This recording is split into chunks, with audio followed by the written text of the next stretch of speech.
I am quite satisfied with the level of coordination and cooperation amongst the security agencies.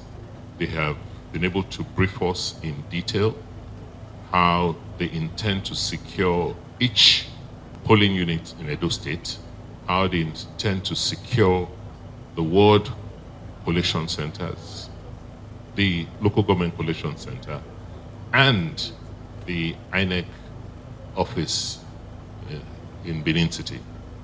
I am quite satisfied with steps that have been taken.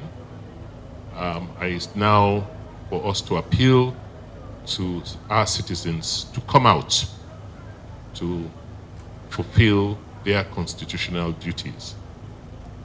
It's also time to warn all of those who plan to foment trouble that they should not even attempt it, because the security agencies are more than ready to deal with anyone who foments trouble.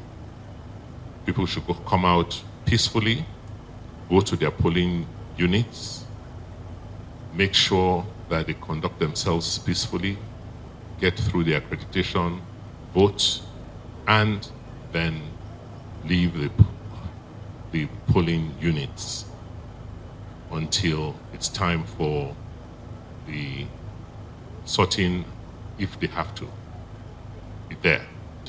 Citizens should note that from 12 midnight on the 24th going to the 25th, movements will be restricted until 6 p.m. after elections are over. This is one of the security measures that we have put in place. We are looking at over 11,000, looking at 11,200 and plus. Fine-tuning, ensuring that everything, the T's, the I's are properly dotted. In all, is to assure members of the public, assure electorates, assure all stakeholders that this election will be peaceful. I want to use the opportunity too to warn that nobody